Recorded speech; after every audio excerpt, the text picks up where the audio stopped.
I'd just finished running a cloudy afternoon's worth of monotonous errands when I spotted the handmade sign advertising a nearby yard sale. Bored by the day's tedium and looking to kill some time before a 3 o'clock appointment, I drove to the address scribbled on the sign in thick marker and arrived at a secluded, modestly sized brick house with fold-out tables placed along its driveway.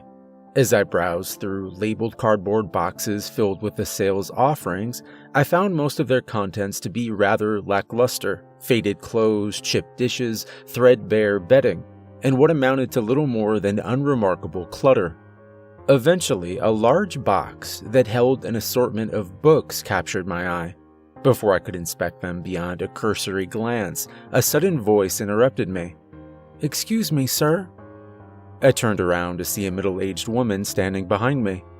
I don't mean to be impolite," she stated in a tone that was equally apologetic and rushed, "but I was actually just about to start putting everything away. It's supposed to rain soon, and I really don't want to get caught in the middle of a downpour." She pointed at the book box.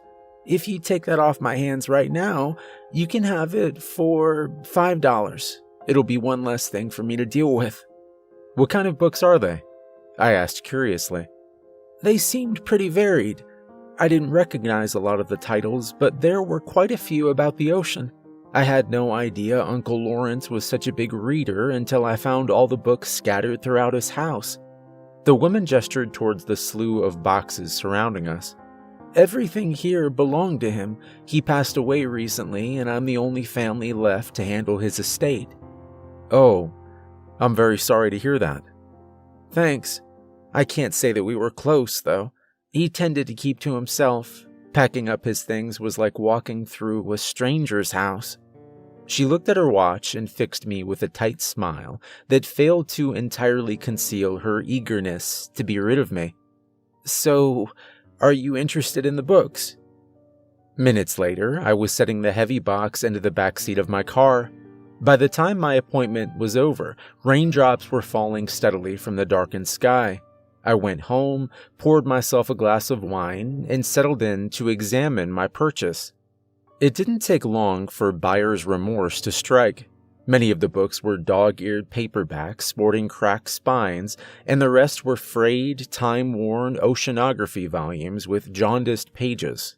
I kept hoping to find a hidden gem, but instead each title I unearthed was both terribly dull and devoid of any resale value.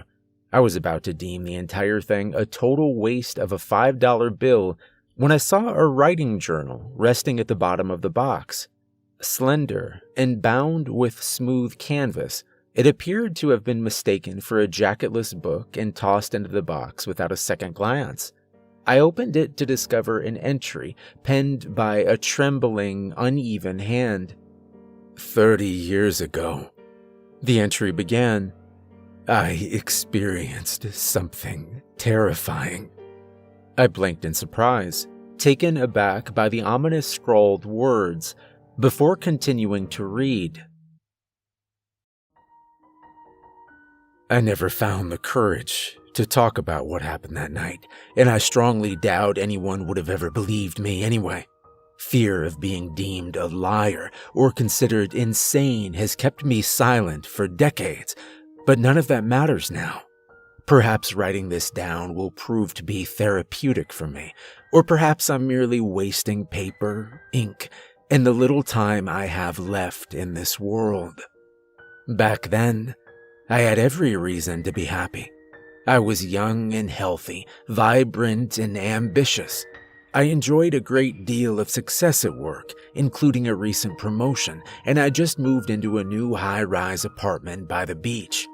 Each morning I stepped out onto my balcony, breathed in the scent of the ocean, and looked forward to what the day would bring. One night I couldn't sleep. I'd been up late preparing for an important meeting I had the next day, and I was unusually tense. I decided to take a stroll down to the beach in the hopes that its cool air would ease my nerves. Moonlight guided me as I walked barefoot onto the sand, carrying my shoes in one hand and my jacket in the other. I closed my eyes and listened to the relaxing sound of the lapping waves. No one else was there. I felt like that soothing moment of absolute tranquility had been created just for me. Looking back, I wish it never ended. Eventually, I opened my eyes and was immediately startled to see a man stumbling out of the shadows a few feet ahead of me. When moonlight illuminated his wrinkled face, I saw that it had been stricken with an expression of absolute panic. Sallow and feeble, his age lines etched deeply into his withered features, he looked to be no younger than 80. His wide, reddened eyes gazed at me imploringly as tears streamed down his sullen cheeks. The old man wore a gray suit and a long gray trench coat that hung limply on his decrepit frame. Sand clung to his shoes like dust, and his thin, colorless hair was wildly disheveled, as if he'd been tearing at it in anguished fistfuls. "Sir," I called out worriedly, "are you all right?" "My wife," he wailed, his voice racked with despair. "I can't find her anywhere." "Maybe I can help." Though I spoke in the most calming tone I could muster, inwardly I was quite rattled by his profound distress. "When did you last see your wife?" "Almost an hour ago," he babbled frantically, teetering on the verge of collapsing into unintelligible sobs. "We were walking along the beach. I stopped to tie my shoe, and when I looked back up, she was just gone." My stomach dropped. I glanced towards the water. I thought to push a grim sequence from my mind, an elderly woman's brittle form becoming silently engulfed by the ocean, sinking haplessly into its merciless depths before later returning to the surface, to lifelessly float face down and bloated.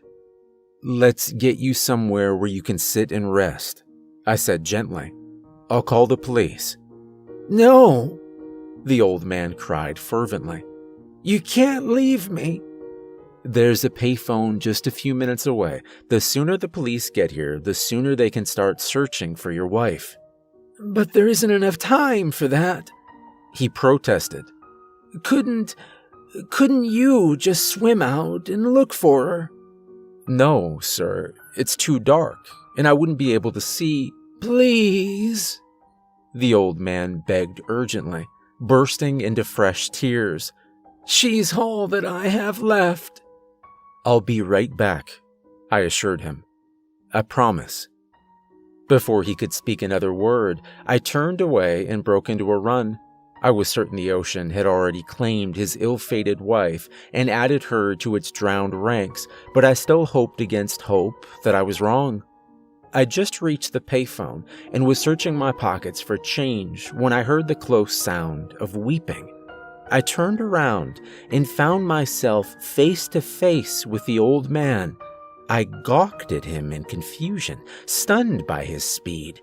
He had appeared pitifully frail only moments ago, like so much as a swift pace would fracture his spindly legs. "Why'd you leave?" he asked in a wounded voice, as if I'd committed an unforgivable act of cruelty and caused him tremendous pain. "I told you," I replied slowly, by now more than a little uneasy. "I need to call the police." The old man shook his head. "There's nothing they can do," he stated gravely. "Well, how else are we going to find your wife?" "I don't have a wife, Lawrence." I froze. Goosebumps prickled across my arms. "How do you know my name?" I whispered. His devastated expression vanished in an instant as the corners of his wilted lips turned upwards into a sly smile. The old man lunged towards me with frightening agility, and the next thing I knew, I was running as fast as my legs could carry me. An incredible surge of fear flooded my veins. Not once did I dare look back, afraid of what I might see. When I finally reached the safety of my 10th-story apartment, I slammed the door shut before barricading it with a chair. My heart pounded thickly in my chest as I strained my ears to listen for approaching footsteps.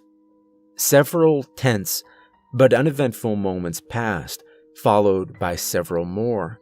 Eventually, I dared to breathe, a faint, shaky sigh of relief. And then I heard it. A crashing wave of dread swept over me. I turned slowly towards the glass door leading to my apartment balcony and saw the old man standing outside, grinning wickedly as he drummed his fingernails on the glass. I watched in horror as dark seawater poured from the old man's mouth and nose and trickled from his eyes, soaking his clothes and the balcony floor. The horrid stench of decay and rotted seaweed filled my nostrils to mingle hideously with the ocean's scent. I tore my gaze away from the ghastly figure on the balcony and bolted into my bedroom before locking the door and sinking onto the floor. I sat there helplessly for what felt like an agonizing eternity, drenched with panic-laden sweat and nearly hysterical with fear, desperately praying that the old man wouldn't shatter the glass and step foot into my home. My indescribable terror reached dizzying heights and grew more excruciating with every passing minute, rendering me certain that I would soon be driven mad by unbearable apprehension. Though I heard nothing but benign quiet for the rest of the night, it wasn't until the first rays of sunlight began to peer through the bedroom window that I finally summoned enough courage to rise to my feet and cautiously open the bedroom door. The apartment appeared as ordinary and untouched as it had been before I left the beach. The only evidence of my incomprehensible ordeal was the chair still propped against the front door and the dark puddle drying on the balcony. I went to work in a daze. My memories of that day exist only in hazy fragments, my ashen reflection staring back at me in the restroom mirror as I splashed cold water onto my face. The incessant ringing of my office phone as I sat numbly at my desk, my visibly frustrated boss rubbing his temples as I mumbled little more than a scant few words during the meeting I'd so painstakingly prepared for. I felt like I was staggering through a heavy fog with no end in sight, where I could think of nothing but the night's horrifying events. Exhausted and overwhelmed, I left the office early to go home. I took a sleeping pill and climbed into bed, where I soon drifted off into what I hoped would be a dreamless slumber. I slept deeply and awoke the next morning feeling sluggish. I emerged groggily from my blankets, opened my bleary eyes, and felt a gasp rise up my throat like rancid bile. Trailing across the bedroom floor, up the walls, and along the ceiling, before coming to a halt directly above my bed, was a path of wet shoe prints. I wish I could claim that I was brave. If I had been brave, if I'd scrubbed away the shoe prints and attempted to do something, anything, to protect my home from the gray-clad stranger, then perhaps my life would have turned out drastically different than the bleak existence I live today, and these words would have never been penned. But the truth is, I'm not a brave man. The truth is that I packed whatever I could fit into my suitcases, bought a train ticket, and left that very morning. I never returned to that beach town that brought me so much happiness. My fear of the gray man was so incredible that it drove me to abandon my apartment and possessions, my hard-earned career, and the promising future I'd worked so diligently to obtain. I went back to my hometown, a small city far away from any beach, and began to eke out a quiet living. I remain there to this day. I cannot help but wonder what my life would be like now if I hadn't gone for that fateful walk on the beach. Sometimes I lie awake in bed, unable to sleep and sickened with regret, and feel utterly consumed by bitterness. All these years later, I still don't understand who or what the old man was. For decades, I perpetually glanced over my shoulder, afraid that I'd catch sight of him in every dark corner.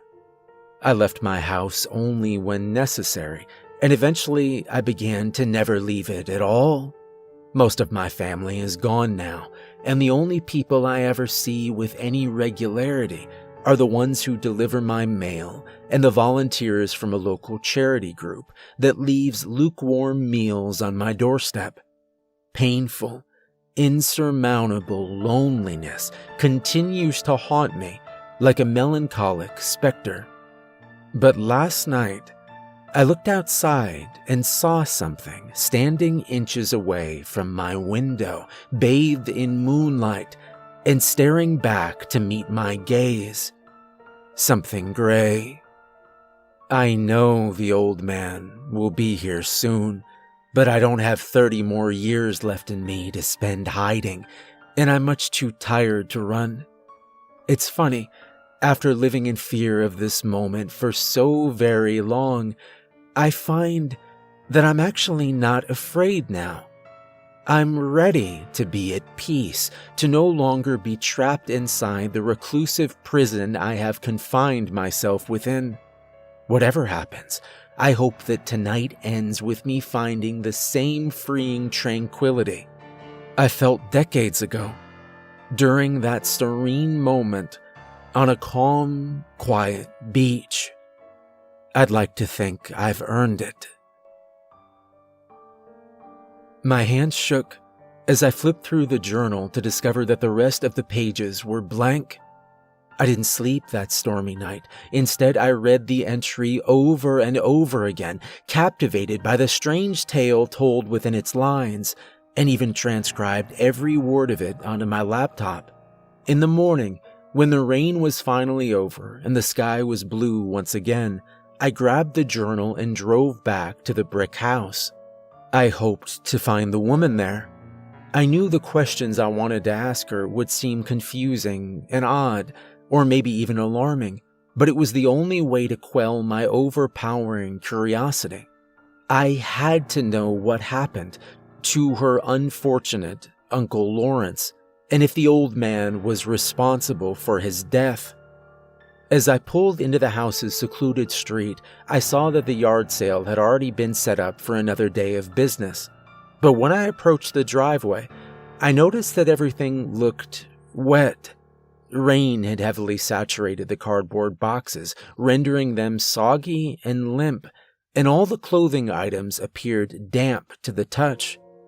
I realized then that nothing was put away after my departure. Everything from the soaked blankets to the rain-filled teacups had been left to the mercy of the weather. Just as I was about to reach the front door, I caught sight of something peering out of an upstairs window, something that caused me to drop the journal as if it were on fire and run back to my car, something that scared me so badly that I've been holed up inside my house for the past 3 days and haven't once dared to look outside for fear of what I'll see. Something that has forced me to do everything I can to stay awake, including writing this post, because I'm afraid of what will come into my home if I fall asleep. Something that made me wish I'd never gone back to that house or read a single word written in the journal. Something gray.